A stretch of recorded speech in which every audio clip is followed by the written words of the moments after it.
የኩራና ታላቅ ህዝብ የኦሮሞን ማንነት ባህል ያቆየ ህዝብ ነው። ከጉጂ ከባሌ በከባቢ ካሉ ከኦሮሞዎችና ከሌሎች ህዝቦች ጋር በትብብር የኖረ ህዝብ ነው። ከአዲስ አበባ ራቅ ያለ ከባቢ ነው። ይህ አየር መንገድ ኤርፖርት በዚህ ስፍራ መስራቱ በጣም ጥሩ ስራ ነው።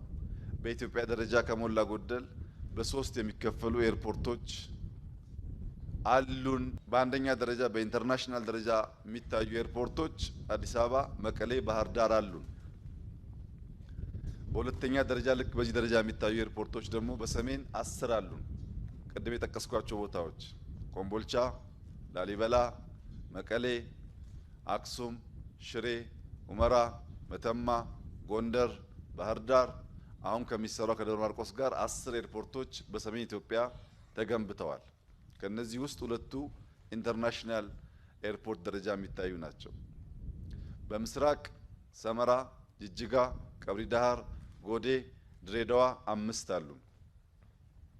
በምስራቅ የት ቀረ ምን ብናሟላ የምስራቁን ህዝባችንን ከምዕራቡ ከሰሜን እናገናኛለን የሚል ስራ የኢትዮጵያ አየር መንገድ ጥናት ይሆናል ማለት ነው።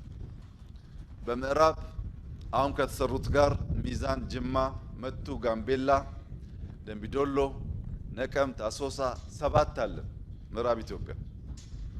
በደቡብ ኢትዮጵያ ሐዋሳ፣ አርባ ምንጭ፣ ጂንካ፣ ያቤሎ፣ ነገሌን ጨምሮ 6 አሉ።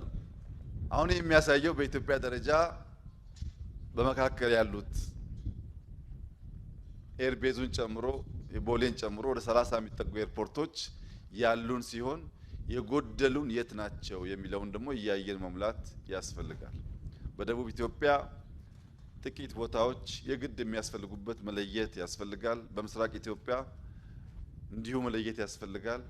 ይህንን ባላንስ አድርጎ ኢትዮጵያ ሁሉን ያቀፈች ለሁሉ በሁሉ እኩል የምታገለግል እንድትሆን ይሁነኝ ብለን አስበን መስራት ይኖርብናል። ኢትዮጵያ ውስጥ ሁሉም ነገር እኩል ለዜጎች መድረስ እንዲችል ደግሞ ገበያን ታሳቢ ያደረገ እንዲሆን አስበን ካልሰራን በቀር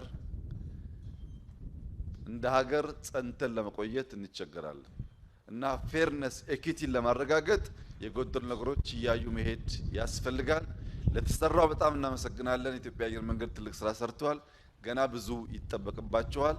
የጀመራችሁት የቢሾፍቱ ኢንተርናሽናል ኤርፖርት መልክ ሲይዝ ግን የጎደሉ ቦታዎች እየለዩ ከመንግስት ጋር እየተመካከሩ መሙላት ያስፈልጋል የሚለውን መልእክት ያስተላለፉትና አቶ መስፍን የቦረና ህዝብ የጉጂ ህዝብ ይቅርታ እንዳይነፍገን ብንዘገይም እየደረስን ነው። ልማት ይመጣል። እናንተ የሰላም አባት ናችሁ። ሰላም ይቀጥላል። ተባብረን ኢትዮጵያን እናጽና እናልማ ማለት እወዳለሁ። እጅግ አድርጌ አመሰግናለሁ።